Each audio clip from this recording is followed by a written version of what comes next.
يا حافظة كتاب الله نلت الشرف ونلت الجاه صرت من أهل القرآن صرت من أهل الرحمن يا حافظة كتاب الله نلت الشرف ونلت الجاه صرت من أهل القرآن صرت من أهل. السلام علیکم ورحمۃ اللہ وبرکاتہ. ناظرین، میں ہوں محمد شعیب صدیقی دعا انٹرنیشنل اسلامک اکیڈمی سے، اور آج ہم انشاءاللہ العزیز درس نمبر 20 کو ڈسکس کریں گے. درس نمبر 20 کے اندر ہم ایک اہم ٹاپک پڑھنے جا رہے ہیں جس کو متعلقات فعل کہا جاتا ہے. اور متعلقات فعل میں ناظرین مفعول مطلق بھی ہوتا ہے، مفعول لہو بھی ہوتا ہے. اچھا، سب سے پہلے مفعول مطلق کو ہم ڈسکس کرتے ہیں اور اس کی ڈیفینیشن سمجھتے ہیں.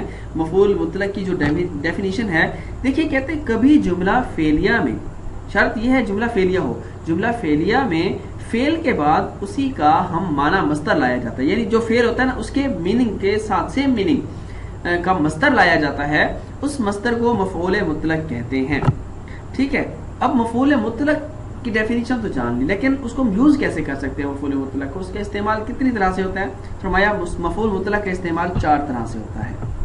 نمبر 1، فعل کی تاکید کے لیے، یعنی بھی کسی بھی کام کو پکا کرنے کے لیے اس کی تاکید کے لیے لایا جاتا ہے مفعول مطلق کو، یعنی مصدر کو. جیسے اس کی ایگزامپل دیکھیں، انہم یکیدون کیدا، بے شک وہ کفار یکیدون تدبیریں کرتے ہیں، کیدا تدبیریں کرنا یعنی سخت تدبیریں کرتے ہیں، بڑی گہری تدبیریں کرتے ہیں. اچھا، اب اس میں تاکید پیدا کی جا رہی ہے فعل کے اندر. دوسرا کہتے ہیں فعل کی تعداد ظاہر کرنے کے لیے آتا ہے، جیسے وثبن نمیرو وثبتن، اچھلا، تیندوا اچھلا، وثبتن ایک مرتبہ. اب اس کی تعداد ظاہر کی، وثبتن اس کا مصدر لے آئے کہ ایک مرتبہ وہ تیندوا اچھلا. ٹھیک ہے.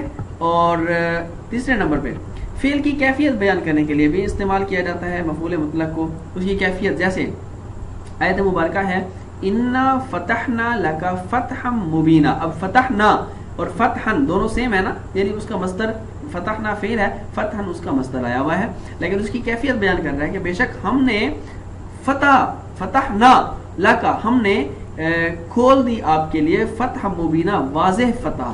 ٹھیک ہے، تو یہ فتح مکہ کے لیے اللہ نے جو آیت نازل فرمائی تھی، تو اس کی کیفیت بیان کیا جا رہا ہے. کیسی فتح؟ واضح، مبینہ واضح، یعنی فتحن مبینہ واضح فتح. اور نمبر 4، فعل کی کبھی نوعیت کو بیان کرنے کے لیے آتا ہے. ٹھیک ہے، اب اس کی میں نوعیت آپ کو بتا دوں. جیسے جلست جلست القاری، بیٹھا میں جلست القاری قاری القرآن کی طرح، یعنی قاری القرآن جب تلاوت کر رہے ہوتے ہیں اور 2 زانوں ہو کر بیٹھتے ہیں تو میں بھی ویسے ہی بیٹھا، یعنی اس کی نوعیت بیان کرنے کے لیے. تو مفعول مطلق 4 طرح سے استعمال ہوتا ہے، اور ہم نے ان چاروں طریقوں کو یہاں پہ ذکر کر دیا ہے. اس کے بعد ناظرین ہم دیکھتے ہیں کہ یہ جو پہلے تو مقاصد تھے، ٹھیک ہے، پہلے تو مقاصد کے لیے مفعول مطلق مفرد استعمال ہوتا ہے، جو ہم نے آپ کے سامنے ذکر کیا وہ مفرد استعمال ہوتا ہے، اور آخری تو مقاصد کے لیے مرکب استعمال ہوتا ہے، اور مرکب بھی توصیفی و اضافی. خیر، یہ تو آپ کے سامنے میں نے استعمال کا طریقہ بتا دیا. اب یہ بات جان لیں کہ کبھی جملہ فعلیہ میں فعل کے بعد اس کا سبب بیان کرنے کے لیے ایسا مصدر لایا جاتا ہے، استعمال کیا جاتا ہے جو اس کا ہم میننگ نہیں ہوتا. یعنی مصدر تو ہوتا ہے لیکن اس کے میننگ ایک جیسے نہیں ہوتے. جیسے پہلے ہم نے ذکر کیا کہ سیم ورڈز تھے، فعل جو ہوتا تھا مصدر بھی اس کے جیسا ہوتا تھا سیم، لیکن یہاں یہ ہے کہ ایسا مصدر بھی لایا جاتا ہے جو اس کے میننگ سیم نہیں ہوتے، ہم معنی نہیں ہوتا وہ مصدر، اس کو مفعول لہو کہتے ہیں. اب یہ فعل کے بعد اس کا سبب بیان کرنے کے لیے آتا ہے تو اس کو مفعول لہو کہتے ہیں، یعنی اس کی وجہ سے فعل واقع ہو رہا ہوتا ہے.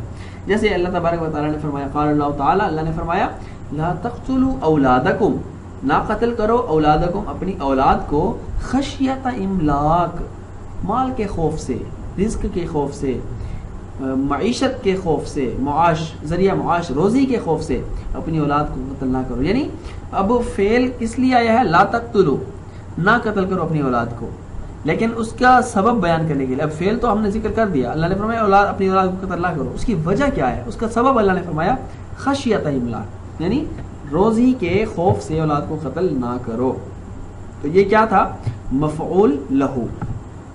تو نمبر 4 مفعول مطلق اور مفعول لہو پر ہمیشہ نصب آتا ہے. ناظرین یہ ہم نے آپ کے سامنے مفعول مطلق اور مفعول لہو کو ڈسکس کیا. اب ہم آپ کے سامنے اردو میں کچھ آیات ہم آپ کے سامنے ذکر کر رہے ہیں. آیات بھی ہیں, کچھ جملے بھی ہیں اور احادیث بھی ہیں, وہ ہم ذکر کر رہے ہیں. ان کا آپ نے خود ترجمہ کرنا ہے, جاننا ہے. انشاءاللہ اس کا آپ کو خود فائدہ ہوگا. آپ اس میں یہ نہیں کہ صرف ترجمہ دیکھا, آپ نے اس میں یہ دیکھنا ہے کہ کس میں مفعول لہو ہے اور کس میں مفعول مطلق ہے. ٹھیک ہے, دیکھیں نظر نظرۃ فی النجوم, ایک آگے کلم اللہ موسیٰ تکلیما, اور اس کے بعد اقرضوا اللہ قرضا حسنا, لا تبرجن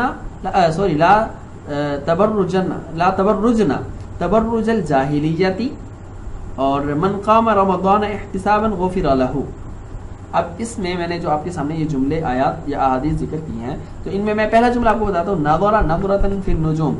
اچھا اب دیکھیں نظر نظرۃ, دیکھا ایک مرتبہ, فی النجوم ستاروں میں, یعنی ستاروں میں دیکھا. تو اب دیکھیں یہ نظرۃ, نظرہ کا سیم مصدر ہے, ایک جیسے مصدر ہے, تو یہ مفعول مطلق ہوا. یعنی سیم مصدر ہو تو وہ مفعول مطلق ہوتا ہے, اور سیم مصدر نہ ہو تو وہ مفعول لہو ہوتا ہے.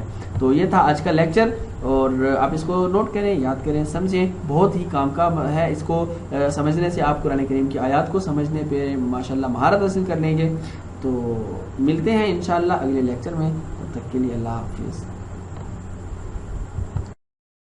يا حافظة كتاب الله نلت الشرف ونلت الجاه صرت